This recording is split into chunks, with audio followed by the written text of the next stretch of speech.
এসো আমরা কিছু নতুন শিখি। আজকে আমি সাধারণ জ্ঞান বা হিস্ট্রি জিকের ক্লাসটা নিয়েছি। ডব্লিউপি ওয়েস্ট বেঙ্গল পুলিশের যতগুলো এক্সাম হয়েছিল তাদের উপর ভিত্তি করে অল সাবজেক্টের উপর প্রিভিয়াস ইয়ারের ক্লাসের সিরিজ চলছে। তারই আজকে রয়েছে সাধারণ জ্ঞান বা হিস্ট্রি জিকের ক্লাস। এখান থেকে তোমাদের লাভ হয়ে যাবে প্রথমত যেগুলো প্রশ্ন প্রিভিয়াস ইয়ারের রিপিট হয় সেগুলো হুবহু কমন পেয়ে যাওয়া। আর দ্বিতীয়ত পুরো এক্সামের প্যাটার্ন বুঝতে পেরে যাবা কি ধরনের প্রশ্ন হয়, তো তোমার প্রিপারেশন করতে অনেকটাই সুবিধে হবে। তো চলো আজকে ক্লাস স্টার্ট করি। তার আগে বলি এখন পর্যন্ত কোন কোন সাবজেক্টগুলো পুরোপুরি কমপ্লিট হয়ে গেছে। তো দেখো জিওগ্রাফি পুরো কমপ্লিট হয়ে গেছে, হিস্ট্রি পুরো কমপ্লিট হয়ে গেছে, ম্যাথ কমপ্লিট হয়ে গেছে, রিজনিং এর 6 থেকে 7টা ক্লাস হয়ে গেছে, স্ট্র্যাটেজিকে চলছে, পলিটিক রয়েছে। খুব বেশি প্রশ্ন নয়, খুব তাড়াতাড়ি এগুলোকে কভার আমরা করে নেব। এবং জিওগ্রাফি, হিস্ট্রি, ম্যাথ এবং রিজনিং এর পিডিএফ কোথায় পেয়ে যাবা? জিওগ্রাফির বড় একটা পিডিএফ পাবা, অনেক বড় রয়েছে, বড় পিডিএফ রয়েছে। একটা পিডিএফ পুরো প্রিভিয়াস ইয়ার কমপ্লিট রয়েছে। হিস্ট্রির পুরো একটা বড় পিডিএফ পাবা, পুরো কমপ্লিট রয়েছে। ম্যাথের চ্যাপ্টার ওয়াইজ পিডিএফ পাবা, রিজনিং এর চ্যাপ্টার ওয়াইজ পিডিএফ পাবা। বিভিন্ন রকমের খবরও প্রোভাইড করানো হয়, আর কারেন্ট অ্যাফেয়ারও এখানে প্রোভাইড করানো হয়। দেখো টেলিগ্রাম থেকে আমার পার্সোনাল কোনো ধরনের লাভ নেই, জাস্ট পিডিএফ প্রোভাইড করানোর জন্য রয়েছে। কুইজও এখন প্রোভাইড করাচ্ছি সানডে, শনিবার আর রবিবার করে 5টা 10টা যতটা পারছি। তো যে জয়েন্ট হতে পারো টেলিগ্রাম চ্যানেলে, আর আমাদের ফেসবুক পেজে যে জয়েন্ট হতে পারো। ক্লিয়ার? পিডিএফ নেওয়ার জন্য কিন্তু টেলিগ্রামেই পাওয়া। তো চলো আজকে ক্লাস স্টার্ট করি। দেখো 1 নম্বর, একটি টেস্ট ইনিংসে 400 রান প্রথম অর্জন করেছেন কোন ব্যাটসম্যান? তো ব্রেন লারা করলো, মিথুন হেডেন করেছিল, না সচিন তেন্ডুলকার করেছিল? এর তো কখনো নামই আসতে পারে না। তো মাথায় রাখবা ব্রেন লারা করেছিল। ব্রেন লারার সম্বন্ধে আরো জেনে নাও। টেস্ট ম্যাচ সর্বোচ্চ স্কোর, দুটো টেস্ট ম্যাচের সর্বোচ্চ স্কোর গ্রেট ব্রেন লারা অর্জন করেছে। তিনি একমাত্র খেলেন যিনি টেস্ট ক্রিকেটে 2বার 350 রানের বেশি রান করেছিলেন। ক্লিয়ার? এমন একটা প্লেয়ার ছিল। তো চলো তারপরে দেখো 2 নম্বর কি বলছে, উবে কাপ কোন খেলার সাথে সম্পর্কিত? খোখো, তীরন্দাজ, ব্যাডমিন্টন না সুকার? তো ব্যাডমিন্টনের সাথে এর সম্পর্ক রয়েছে। আর ব্যাডমিন্টনের কোনগুলো খুব ইম্পর্টেন্ট সেগুলো ভালো করে বুঝে নাও। উবের কাপটা খুবই ইম্পর্টেন্ট, আর থমাস কাপটা, কারণ বারবার এখান থেকে জিজ্ঞেস করা হয়। এগুলো মনে রাখতে পারো, এই কাপ এশিয়ান কাপ, চাড্ডা কাপ, ইউরোপিয়ান কাপ, তো এই কাপগুলো মনে রাখতে পারো। Sophia cup. ক্লিয়ার? তো চলো 3 নম্বর আমাদের কি বলছে, পণ্ডিত বিরজু মহারাজ কোন ধরনের নৃত্যের নাচের শিল্পী? তো কত্থক, মণিপুরি না কথকলি না উড়িষ্যা? তো মাথায় রাখবা এখানে এ নম্বর কত্থক হয়ে যাবে, কত্থকের সাথে হয়ে যাবে বিরজু মহারাজ। বিরজু মহারাজের সম্বন্ধে আরো আমরা জানবো, দেখে নাও। ব্রিজু মোহন মিশ্র, এর নাম ছিল ব্রিজু মোহন মিশ্র। 4 ফেব্রুয়ারি সে জন্মগ্রহণ করে 1938 সালে। পণ্ডিত বিরজু মহারাজ নামে পরিচিত হন। তারপরে বিরজু মহারাজ নামে পরিচিত তিনি। লখনৌ, কালকা, বৃন্দা দিন ঘরানার কত্থক স্টাইলের একজন কিংবদন্তি ভারতীয় নৃত্যশিল্পী, এবং তিনি কত্থক নৃত্যের জাদুকর উপাধি অর্জন করেছেন। তিনি জাদুকর উপাধি কত্থকের অর্জন করেছিলেন। এর সম্বন্ধে আমরা জেনে নিলাম। চলো দেখো আমাদের কি বলছে 4 নম্বর, টাইটানিক সিনেমার my heart will go one গানের গায়িকা কে কে ছিল? তো মাথায় রাখবা এখানে গায়িকা ছিল সেলিনা ডি ডিয়ানা, সেলিনা ডিয়ানা, ঠিক না? এখানে সি নম্বর হয়ে যাবে। ক্লিয়ার? দেখো এগুলো গানের নাম ছিল, তো আমি আর বেশি কিছু বলতে গেলাম না, 4টাই অপশন আমি ডাইরেক্টলি বললাম, কারণ এগুলো ডাইরেক্টলি তোমাকে মুখস্থর মতোই করে মনে রাখতে হবে। দেখো এখানে বলছে টাইটানিক, টাইটানিক ইজ এ এত সালে, ঠিক না, 1997 আমেরিকান ইপিস্ট romance and disaster film director, co producer and co editor by James Cameron. তো জেমস ক্যামেরন মনে রাখতে পারো, এগুলো একদম মুখস্থ বিদ্যার মতো মনে রাখবা, যেগুলো বইয়ের নাম রয়েছে, যেগুলো গানের নাম রয়েছে। বায়োডাইভার্সিটিকে বিশেষ গুরুত্ব দিতে হবে। বায়োডাইভার্সিটিকে কে বেশি গুরুত্ব দিতে হবে নিম্নলিখিত কোন কোন বিষয়ের কারণে? কোন কোন বিষয়ের কারণে বায়োডাইভার্সিটিকে বেশি গুরুত্ব দিতে হবে? তো মাথায় রাখবা বায়োডাইভার্সিটিকে গুরুত্ব দেওয়ার কারণ অর্থনৈতিক সুবিধার জন্য, নো। অর্থনৈতিকের জন্য, নীতিবোধ ও নৈতিক কারণে, হ্যাঁ।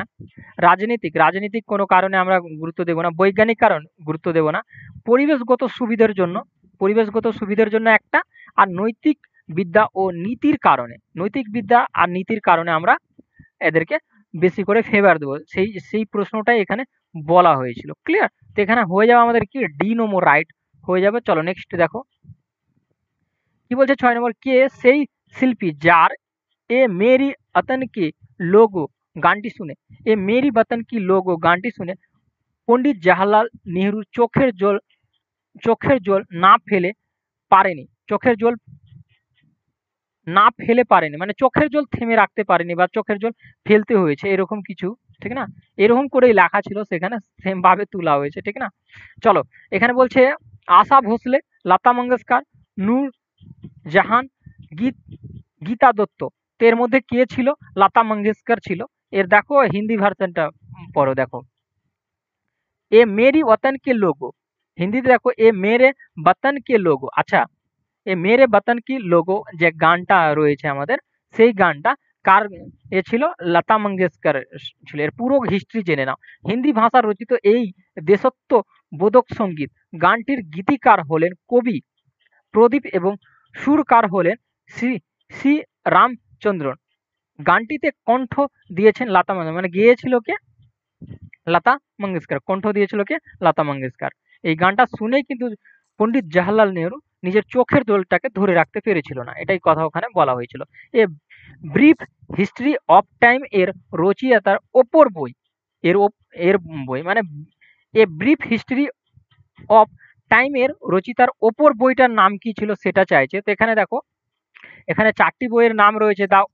দ্য অরিজিন অফ স্পিস ডারউইনের বই, দ্য ডিসেন্ট অফ মেন এটাও ডারউইনের বই, under under the green tree, ঠিক, black holes and baby universes, ঠিক না? তো এখানে এ নম্বর আমাদের রাইট হয়ে যাবে। এর প্রত্যেকটা জেনে নিই। দেখো a brief history of time Stephen Hawking, under the green tree Clinton Brown, ঠিক না? দ্য অরিজিন স্পিচ ডারউইন আমি বললাম, আর চার্লস ডারউইন কিন্তু the descent of man Charles Darwin. চলো নেক্সট, এগুলো বইয়ের নাম আছে, আমি সেই জন্য জাস্ট পড়ে দিচ্ছি, কারণ এগুলোকে মুখস্থর মতোই করে রাখতে হবে তোমাকে। ক্লিয়ার? তো দেখো the future of India economy politics, তো এই যে বইগুলো লিখেছে তারও কিন্তু তোমাকে মুখস্থর মতোই করে, বিমল জালান লিখেছিল, এটা বি নম্বর এখানে রাইট হয়ে যাবে। ক্লিয়ার? চলো এবার দেখো দ্য আর্গুমেন্টেটিভ ইন্ডিয়া বইটির লেখক খুবই ইম্পর্টেন্ট, কিন্তু বারবার যে অমৃত সেনের এটা লেখা আছে, অমৃত সেনের লেখা আছে এটা। দেখো আচ্ছা, এটা জিওগ্রাফির প্রশ্ন, এটা তো আমাদের হয়ে গেছিল, ঠিক, জিওগ্রাফিতে এখানে নেওয়া হয়ে গেছে। দেখো 10 নম্বর আমাদের কি বলছে, নিচের নৃত্যগুলির মধ্যে কোনটি আসামের নৃত্য? এই নিচের নৃত্যগুলির মধ্যে কোনটি আসামের নৃত্য? এটা সবাই জানে, আর এটা প্রচন্ড ডাব্লিউবি বলো এসএসসি বলো প্রচন্ড ফেভারিট প্রশ্ন। এই আসাম থেকে প্রায়ই প্রশ্নটা তোলা হয়। বিহু কিন্তু। তামাশা কার, কি বলছে, কাজুরি বা গোবরা কার, প্রত্যেকটা আমরা জেনে নিই। দেখো এখানে গৌরবা বলছে গুজরাট, ঠিক না? তামাশা বলছে মহারাষ্ট্র, আর কাজরি উত্তরপ্রদেশের। দেখো এখানে কাজুরি আর এখানে কাজরি, ঠিক না? দুটো নাম কিন্তু সেমই রয়েছে। ক্লিয়ার? কখনো এটা দেখতে পাবা, কখনো ওটা দেখতে পাবা, তো কনফিউজ হবে না। চলো 11 নম্বর কি বলছে, রয়্যাল পিন্ডি এক্সপ্রেস কোন ক্রিকেট খেলোয়াড়কে বলা হয়? 2005-এ এসেছিল এটাও। শোয়েব মালিককে বলা হয় না শোয়েব আক্তারকে বলা হয়? শাহিদ আফ্রিদি, না এরা তো হবেই না, ঠিক না? শোয়েব আক্তারকে বলা হতো। এ প্রচন্ড স্পিডে বোল করতে পারতো। এখন দেখবা লখনৌ থেকে একটা ছেলে বোল করছে, রিসেন্টের ঘটনা বলছি, তার মতো বিশ্বের মতো মনে হয় সবচেয়ে বেশি দ্রুত গতিতে বল করা শোয়েব আক্তার, যেটা পাকিস্তানের রয়েছে। এখন ভারতের ওই ছেলেটা করেছিল 100 কত, 150, 157 সম্ভবত হাইস্ট স্পিডে করেছে। এর তার থেকে শোয়েব আক্তার যে বল করেছিল এর থেকে স্পিডে করেছিল। এর সম্ভবত 62 সম্ভবত রয়েছে, না 62 রয়েছে, আমার ঠিকঠাক জানা নেই। তো এই দুটোর মধ্যেই রয়েছে সবচেয়ে স্পিডে করেছে, এটাই যতদূর সম্ভব হবে, ঠিক না? আর দেখো এই ক্রিকেটারদের নাম, মুলতানা কা সুলতানা বীরেন্দ্র সেহবাগকে বলা হতো। এখানে সি নম্বর রাইট হল। ক্লিয়ার? চলো next. Jurassic Park, E T. Schindler's list, ছায়াছবিগুলোর পরিচালক। এই ছায়াছবিগুলোর পরিচালকগুলো পরিচালক কে ছিল সেটাই জিজ্ঞেস করছে এখানে। তো এখানে এ নম্বর রাইট হয়ে যাবে স্টেফেন স্পিলবার্গ, ঠিক না? চলো নেক্সট আমরা দেখি যেগুলো বইয়ের নাম রয়েছে সেগুলো আমি ডাইরেক্টলি করে দিচ্ছি। দ্য ট্রায়াল এর রচিতা এডাম স্মিথ না ফ্রাঞ্জ ক্যাপকা? তো এখানে বি নম্বর হয়ে যাবে, ফ্রেঞ্চ ক্যাপকা হয়ে যাবে, ঠিক না? তো দেখো এডাম স্মিথের একটা বই আমি এখানে লিখে নিয়েছি। তো এই দেখো বইগুলো, এগুলো পিডিএফ এর সাথে অ্যাটাচ পাবা, তো পড়বা, ঠিক না? যেগুলো ইম্পর্টেন্ট রয়েছে। কি বলছে, গীত শেট্টি ও মাইকেল ফেরারা কোন খেলার পারদর্শী? বোলিং, ড্রাইভিং, বিলিয়ার্ড না পাওয়ার লিফটিং? তো মাথায় রাখবা এই দুইজনের নামটা যেটাতে ছিল বিলিয়ার্ডের নাম ছিল, এখানে সি নম্বর রাইট হয়ে যাবে, ঠিক। এবার দেখো এদের সম্বন্ধে আমরা জেনে নিই। ১৯৮৫ থেকে ১৯৮৭ পর্যন্ত লাগাতার প্রতিযোগিতায় কি হয়েছিল, খেতাব জিতেছিল, ঠিক। তো এখান থেকে এটাই মনে রাখবা। আর তো বললাম কি ওখানে সি নম্বর রাইট হবে, বিলিয়ার্ডের তারকা ছিল, ক্লিয়ার। দেখো কি বলছে ১৫, কোনটি শেক্সপিয়ারের রচিত নয়? কোনটি শেক্সপিয়ারের রচিত নয়? হেমলেট নয়, না হেমলেট তো রচিত শেক্সপিয়ারের। এ মিড সামার নাইটস ড্রিম, এটাও তো শেক্সপিয়ারের রচিত। এজ ইউ লাইক ইট, এটাও রচিত। তো আমাদের বাঁচলো কি, সিজার ক্রিপ্টোপ্রেটা, সিজার ক্রিপ্টোপ্রেটা, ঠিক না? এটা আমাদের রচিত নয় শেক্সপিয়ারের, ক্লিয়ার। চলো নেক্সট। এবার শেক্সপিয়ারের রচিত বইগুলো বা এইগুলো আমি পুরোটাই বলে এখানে নিয়ে নিয়েছি, তোমরা দেখতে পাবে এখানে। দেখো রোমিও জুলিয়েট, হেমলেট সমস্তটা নেওয়া হয়েছে, তো এখান থেকে তোমরা মনে রাখতে পারবা খুব ইজি, ক্লিয়ার। এবার এই যে যেটা নয়, এটা তার কার লেখা ছিল? প্রাচীন মিশরীয় টেলিমির রাজবংশীয় সদস্যর একজন লেখা ছিল এই বইটা, ক্লিয়ার। চলো নেক্সট। রবীন্দ্রনাথ ঠাকুরের লেখা উপন্যাস হলো গোরা, এ নম্বর আমাদের রাইট। শেষের কবিতা উপন্যাসের কথা বলেছে সেই জন্য এ হলো রাইট। ৪ অধ্যায় বউ ঠাকুরানী হাট, নো, এ নম্বর রাইট হবে। তো এর উপন্যাসগুলো আরো দেখে নাও। এর কটা উপন্যাস, মোট কটা উপন্যাস ছিল? ১৩টা উপন্যাস ছিল। এই ১৩টা উপন্যাস এখানে দেওয়া রয়েছে, প্রত্যেকটা উপন্যাস দেখে নিও। দেখো বইয়ের নাম রয়েছে, তোমাকে মুখস্থই করতে হবে, কিচ্ছু করার নাই। এটা জিওগ্রাফি নাই, আমি যে ডিটেলস আমি তোমাকে বলছি ওই এইগুলো, ঠিক না? তো এখানে রয়েছে বইগুলো। দেখো এখানে কি বলছে ১৭ নম্বর, নিচের কোনটি রবীন্দ্রনাথ ঠাকুরের কাব্যগ্রন্থ নয়? এখানে বলছে রবীন্দ্রনাথ ঠাকুরের কাব্যগ্রন্থ নয়, ভালো করে পড়বা যখন এরকম থাকবে।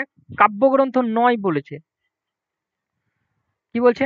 সোনার তরী, চৈতালি বলছে, শেষের কবিতা বলছে, গীতাঞ্জলি। তো শেষের কবিতাটা নয়, এখানে কাব্য গ্রন্থের কথা বলেছে, আর এখানে শেষের কবিতা বলছে, তো নয়, ক্লিয়ার। ১৮ নম্বর কি বলছে? যত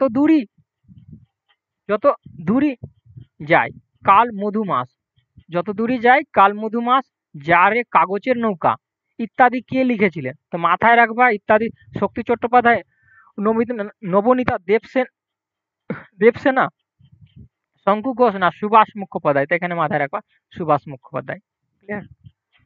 চলো ডি নম্বর রাইট হলো। ১৯ নম্বর কি বলছে?